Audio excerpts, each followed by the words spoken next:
ज्योति महोदकर जी के सानिध्य में अपने पहले ही शिविर में साधना को समझकर न केवल अपने जीवन में चमत्कारी रूप से परिवर्तन पाया, अपितु उनके साथ पुणे के शिविरों के संचालन में भी अपनी अहम भूमिका निभा रही हैं। वर्तमान में पुणे अस्पताल में नर्स के रूप में अपनी सेवाएं दे रही हैं। साथ ही साथ डॉक्टर साहब के संरक्षण में इन्होंने अपनी NDDY के सफल इंटर्नशिप एवं कोर्स को पूर्ण किया है। आइए उन्हीं के द्वारा उनके अनुभव को सुना जाए। आदरणीय वनिता मानी जी। गुरुर्ब्रह्मा गुरुर्विष्णु गुरुर्देवो महेश्वरा गुरुर् साक्षात् परब्रह्म तस्मै श्री गुरुवे नमः। जय गुरुदेव। जय।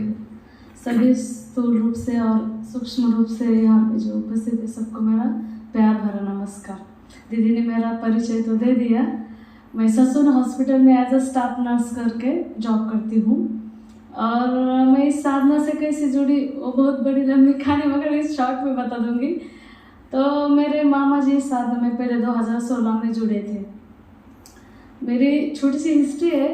मैं इस साधना में बहुत बीमार पड़ के ही जुड़ गई हूँ। जो भी साधना में जुड़ता है वो पहले बीमार होता है फिर बाद में इधर जुड़ता है, तो मेरी भी वैसी ही कहानी है। मुझे फर्स्ट तो 2011 में डायबिटिक था, 2014 में सीजरियन सेक्शन हुआ, 2017 में कैंसर हुआ। तो इस वजह से मैं इस साधना में जुड़ गई। तो पहले मैं बोलती, मैं जब चौथी क्लास में थी तो मेरे पैर में छोटा सा कांटा चुभा था, उसका इन्फेक्शन 10-12 साल तक रहा। तो 10-12 साल में जब कांटा चुभा तो ऐसे छोड़ नहीं दिया था, उसको सब किया था, 2 बार ऑपरेट किया, मेडिसिन चालू था, सब 10-12 साल तक ये रहा। उस टाइम जो 10-12 साल में मेरे ऊपर इतना ट्रायल हुआ मेडिसिन का, पहले तो छोटे डॉक्टर, बड़ा डॉक्टर, बाद में बायोप्सी, बाद में ऑपरेशन। उस टाइम जब बारिश का मौसम आता था ना तो मेरा पूरा इन्फेक्शन इतना बढ़ जाता था, मुझे रात भर नींद नहीं आती थी। रात में जब भी मैं सोती तो विदाउट पेन किलर कभी भी नहीं सोती थी। ये पूरा 10 साल का हिस्ट्री मेरे बॉडी पे, विदाउट पेन किलर मैं सोई नहीं थी। और जैसे हार्ट जॉइंटिस, हार्ट डिसीज, इसके ऊपर जो क्रिस्टलाइन पेनिसिलिन और प्रोक्लाइन पेनिसिलिन यूज करते हैं, वैसे 6-6 महीने में मुझे वो देना पड़ता था, 7-7 दिन पेनिसिलिन का डोज। बाद में जब लास्ट 12वीं छोड़ने के बाद जब ज़्यादा इन्फेक्शन बढ़ा घुटने तक, तब मुझे जो लेप्रोसी और टीबी का मेडिसिन रहता है, डेप्सोन और रिफामाइसिन, वो चालू कर दिया था। क्यों कि ये जख्म क्यों नहीं सूखती और क्यों इतना बढ़ जाती। बायोप्सी में तो सब नहीं आता था, डायग्नोस होता नहीं था, मगर इन्फेक्शन बढ़ जाता था। इतना सब होने के बाद जब माँ ने देखा, अभी JNM फर्स्ट ईयर एग्जाम पास करके मैं जब आई तो बोले अभी मर जाती तो इससे अच्छा इसका पैर ही कट देते। तो डॉक्टर से बातचीत हुई तो बोले कुछ नहीं, ऐसा पैर कटने के बाद तू चल सकती है मगर दौड़ नहीं सकती और तेरा रूटीन सब हो जाएगा, खाली एंकल जॉइंट का मूवमेंट नहीं होगा। तो एग्री हो गई। बोली इतना दर्द सही थी तो ये कटवाने से अच्छा है। फिर पैर कट गया 2005 को। मुझे उसे हैंडीकैप के बेस पे मुझे गवर्नमेंट जॉब लग गई। गवर्नमेंट जॉब के बाद 2009 में शादी हो गई। 2009 में शादी हो गई तब मैं ऐसी नहीं थी, बहुत जाड़ी थी, 70-72 किलो वजन था, काला सा चेहरा था, वो बहुत सारा मेडिसिन खा गई थी, यहाँ तक स्टेरॉइड भी दिया गया था मुझे उस टाइम। जब ऑपरेट होने के बाद फिर से वो ना हो पाए तो 7 दिन स्टेरॉइड भी दिया गया था। तो 2009 में शादी हो गई, प्रेगनेंसी नहीं रही थी। ये सब मेडिसिन का क्यों बता रही हूँ मैं आपको कि मेरे ऊपर इतना ट्रायल हुआ है।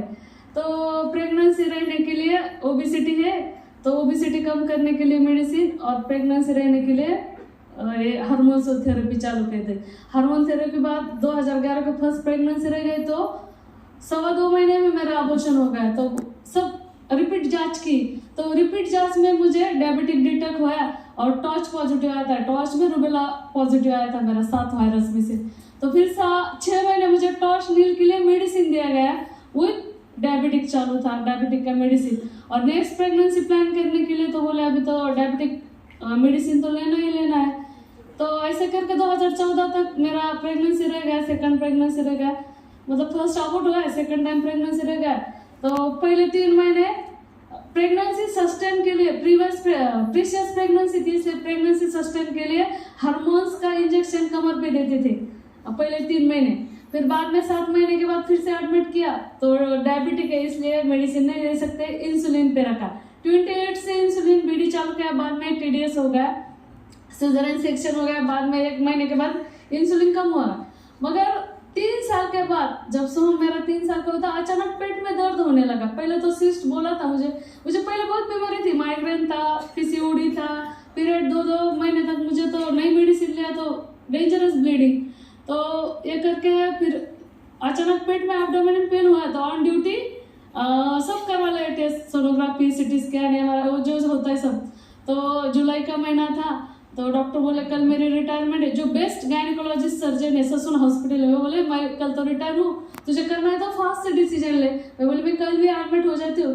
फिर मेरा टोटल हिस्टेक्टॉमी कर दिया, बच्चा दाने निकाल दिया, सब निकाल दिया। उस टाइम तो मेरी बहुत डेंजर हालत थी, क्योंकि जब सिटी स्कैन का रिपोर्ट आया था तो मुझे 8 सेंटीमीटर का सिस्ट बोला था एब्डोमेन में कि वो तो निकलना है। तो मैंने माँ को बोला तू कैसे भी जिस हालत में उस हालत में आ जा पुनः, बाकी जो होगा वो देखा जाएगा, क्योंकि मैं किसी को दुखी नहीं करना चाहती थी। सब मेरे से परेशान थे, इतना दर्द से रही, इतना परेशानी थी। तो और कैंसर है डिटेक्ट होने के बाद मैं खाली बोली माँ तू आ जा, मेरा छोटा ऑपरेशन है करवा लेंगे। आई रात को 10 बजे टिफिन भी खाना वाना खाए, तो बोली क्या का ऑपरेशन है, इतना सब तैयारी चालू है, आना से सब। बोली कुछ नहीं, बच्चा दाने निकालने। बोली क्यों?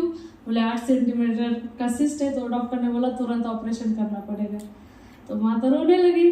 फिर भैया को आज रात को फोन किया, वो भी 4 बजे निकल पड़ा पुणे आने के लिए श्रीरामपुर से। तो ऐसे करके मेरा ऑपरेशन हो गया। 10वें दिन मेरा हिस्टोपैथ का रिपोर्ट आ गया। हिस्टोपैथ के रिपोर्ट में मेरा मैलिग्नेंट कैंसर डिटेक्ट हुआ। तो मैं पूरी डर गई, मन में खुद को खत्म समझा, भी कुछ नहीं रहेगा, क्योंकि आंखों के सामने देखा था cancer patient mentally, physically, economical सब लॉस होते हैं, हम बाद में मर जाते। खुद देखा है मैंने बहुत सारे कैंसर केमो लेने वाले पेशेंट को, और जो रहते वो तो हाई फाई जो रहते वो तो फॉरेन में जाकर रहते, सस्टेन जिंदा रहते। तो मामा है मेरे तब ससुर हॉस्पिटल, बोले तूने ये गलत किया, एक बच्चे पे पूरा बच्चा दानी नहीं निकालवाना था, एक तो हो जाता। और बोले मन में बन मामा तो पागल ही है, क्योंकि मुझे मैलिग्नेंट कैंसर है, मैं क्या सफर कर रहे और बोल रहे और एक बच्चा होता मैलिग्नेंट है कैसा है। क्योंकि मामा जानते थे वो तब सेवा सुमिरन में क्या होता, कैसे कैंसर पेशेंट, मगर मैं मामा की बात बिल्कुल नहीं मानती थी, क्योंकि वो SSY के साधक थे, पूरा दिन कच्चा खाते, दिन में मुझे वो पसंद नहीं आया था उनका जो डाइट प्लान था। तो और हमारे मेडिकल प्रोफेशन में हमारे नॉलेज पे बहुत हमको अहंकार रहता है, ईगो रहता है। तो मामा को ऐसे छोड़ दिया मैंने, उड़ा दिया उनकी बात को। जब बोले डॉक्टर अभी तो कैंसर है, डिटेक्ट हो गया, तो मैं बोले मुझे 3 साल तो भगवान जिंदा रखेगा, क्योंकि बच्चा 3 साल का है, 3 साल के बाद 6 साल का हो जाएगा तो पहचानेगा माँ थी ये थी, ऐसा मन में सोच लिया। केमो के लिए रेडी हो गई, क्योंकि 3 साल में सब निपटाना ऐसा प्लान किया था ब्रेन में, क्योंकि गवर्नमेंट सर्वेंट का सब गाड़ी लोन पे, घर लोन पे, सब लोन पे चलता है हमारा। तो बोले सब निपटा के मर जाओ तो ठीक है। तो फर्स्ट केमो ले गया। फर्स्ट केमो जब बॉडी में चढ़वाना था तो ग्लूकोज में चढ़ाते, सब इंसुलिन दे के मुझे वो सब ग्लूकोज के प्रिपरेशन किए थे केमो के लिए। 32 यूनिट इंसुलिन स्टार्ट किया था तब मुझे TDS, और पूरे उंगली सूझ जाती थी, डेली मॉनिटरिंग करते थे इंसुलिन ये ग्लूकोज शुगर का। तो हिस्टोपैथ रिपोर्ट आया, फर्स्ट केमो के लिए रेडी हुई, केमो भी ले गया। केमो लेने के बाद जो मेरी बॉडी में जो जहर आ गया था उससे मेरी पूरी बॉडी जलन हो रही थी, पूरे बाहर से अंदर से पूरे आग ही आग। उसके बाद 6-7 दिन में केमो के बाद मेरे पूरे बाल झड़ने लगे, पूरा एक पूरा टकला होने लगा। तो माँ मर गई, इतना आग हो रहा है। और जो केमो का ड्रग्स था ना उससे मेरा पाइल्स इतना पेन हुआ, तो मतलब मैं जो सवेरे का नाश्ता करती थी तो मुझे टॉयलेट का पेन आ जाता था, तो जो ब्लीडिंग होता था उतने आगन होती थी मेरी। तो मैं बोली कुछ ठीक नहीं चल रहा है। माँ बोली मर जाती, और यहाँ भी किराक्रम करना अच्छा नहीं, गांव में जाके तो किराक्रम करेंगे अच्छे से। तो उठा के ले गए मुझे श्रीरामपुर में। ऐसी मेरी सच में ऐसी हालत थी। तो मामा बोले अभी सेकंड केमो नगर हॉस्पिटल, गरुड़ बहुत बड़ा कैंसर हॉस्पिटल है, तो आपको मैं उधर जाके रजिस्ट्रेशन करके आई। दिवाली का टाइम था। मामा बोले जाते जाते 2 मिनट तो रुक राहुल में, और फिर तुझे जाना है तो जा। तो बोली चलो। मामा ने इतना सब मुझे आर्थिक मतलब मेरा पूरा पढ़ाई सब मामा ने किया था, मेरा बैकग्राउंड इतना अच्छा नहीं था। तो मामा की एक बात तो माननी चाहिए, हालत तो ऐसी है, कैंसर से पूरी पीड़ित थी, सब ये था मेरा, सब डैमेज था, मेंटल फिजिकल सब मतलब पूरी हार गई थी जिंदगी से।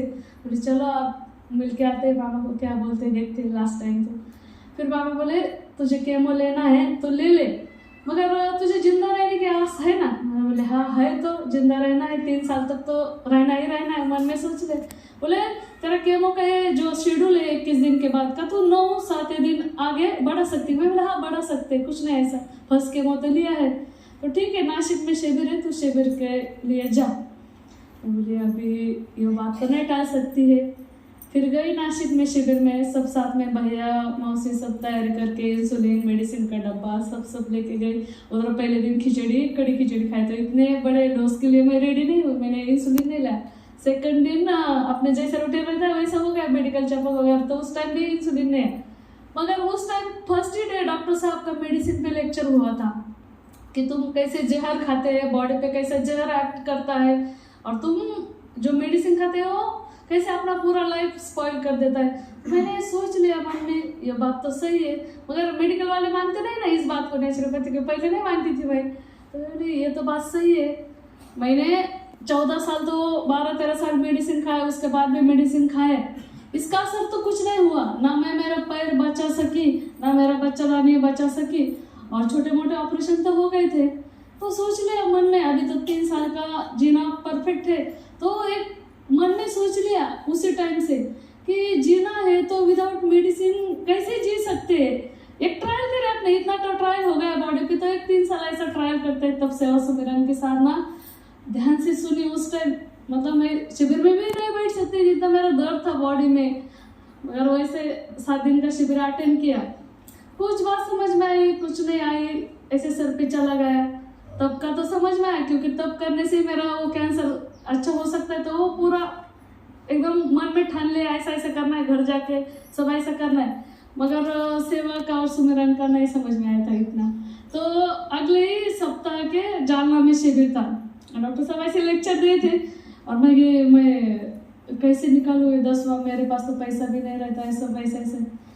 तो लास्ट में किसके थे, मतलब सबसे मांग ली थी, भैया मामा से जो भी मिला वैसे ही भीख मांगो, और चिल्लाए चलो जैसे भीख मांगे वैसे पहले 10वां निकालो और फिर बाद में जो होगा वो देखा जाएगा।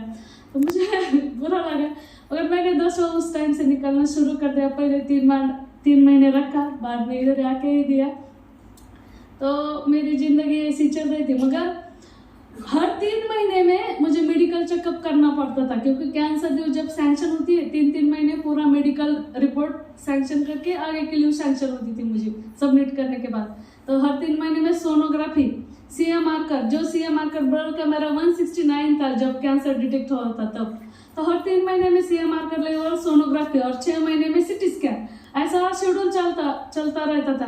3-3 महीने में दीदी को बोलती थी मैं सीए मार्कर इतना आया, फोटो भी भेज देती थी, ऐसा हुआ। मगर मन में कहीं तो चुभन रहती थी, इतना बड़ा निर्णय लिया है, वो सब छोड़ दिया, केमो वीमो सब, तो अभी क्या होगा। 1 साल में जब मेरा पेट स्कैन हुआ, जब मशीन में घुस गई केमो का वो ड्रग अंदर घुसा के, और हनुमान चालीसा चालू कर दिया, अभी जो होगा भगवान वो तू ही देख, तेरे भरोसे ही चल रहा है सब, क्योंकि मैंने समर्पण कर दिया था, जो होगा वो होगा। ये मेरी लाइफ जो है वो बोनस है, जितना जिंदा रहना है उतना रहेंगे, बाद में जो होगा वो देखा जाएगा।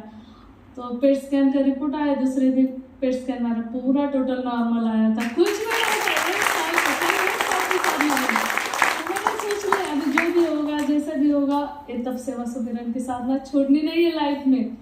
और जब मेरा पैर निकाला था तो मैंने ऐसे रोड पे जो भिखारी रहते ना, भीख मांगते थे, पैर नहीं हाथ नहीं, तो मैंने भगवान को उसी टाइम मांगा था कि मेरी ये 5 फीट की हाइट की बॉडी और 60 kg वजन कहीं ऐसा वेस्ट मत जाने दो भगवान, कुछ तो इस शरीर का मुझे यूज करने दो, ऐसा मैं ऐसी जिंदगी नहीं जी सकती थी। तो मैंने इस टाइम भी सोच लिया था कि अब कैंसर हो गया, सब हो गया, मुझे तब सेवा सुमिरन का इतना बड़ा अमृत मिल गया है, तो मैं इसको छोड़ने वाली नहीं, लाइफ पे उसको डटे रहूंगी।